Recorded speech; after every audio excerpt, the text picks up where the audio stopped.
back in the late 90s, we began to meet together in a little house on the south side of San Antonio with just a handful of people. And we sought to open up God's Word. We sought to fellowship, exhort one another. And in a short time, we started a little church there. We were initially called Southside Grace Church, and we started with 12. And very soon, just dealing with sin in our midst, we had 10. And so we were actually getting smaller. But we kept breaking bread and fellowshipping, opening up the apostles' doctrine. We were seeking to boldly evangelize and pray and fast and seek to be faithful to these things, sing and continue to meet together. We sought to support missions from the time we just had 10 people. We sought to give to the poor. That would be another thing, that a church, even if you have 2 or 3 meeting together, there's a place for helping the poor. After all, when you get together, you're supposed to be stirring one another up to love and good works. And you know, the kind of good works God is most impressed with, visiting widows and orphans in their affliction, doing those types of things. So as a small church, you can do that. Just being faithful, in those early years, we didn't see any additions to the church for 16 months. And then it was somebody transferring over to us. We didn't see the first conversions for a number of years. And in fact, James just reminded me that in those early years, we actually were seeing more people die around us than we were seeing saved.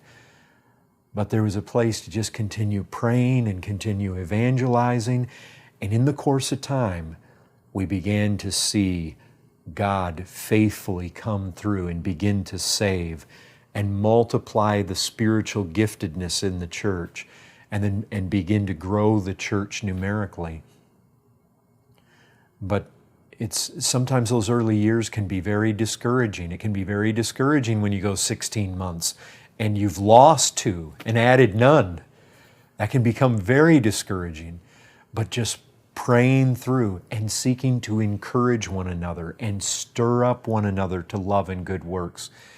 And certainly, as discouraging as having 2 or 3 meeting together for 16 months without there being any additions might be, isn't it far more discouraging if you're all by yourself? I mean, certainly there's a lot more encouragement if you're in faraway Budapest and you begin meeting with 7 or 8 other like-minded brothers and sisters, and you don't see God do anything immediately, but you have each other. And I can tell you this, in those early days when we started the church, those brethren were faithful. They came to the meetings. They gave even of the little that they may have had. We sought to evangelize together, and we were a support. We were an encouragement. We fellowshiped together. We had the things of Christ in common, and that's huge. Even though we weren't seeing the additions, that's 10,000 times better than being out there all by yourself and not having that encouragement, not having those brethren. Oh, God gave us faithful brethren in the beginning, and that was such a help. And we were able to stay together. There was a unity there. There was a strength that you have where 2 or 3 gather together and Christ is with you, that you don't, no matter how discouraging that is, it is so much more encouraging and more hopeful and more helpful than if you're out there and you're by yourself.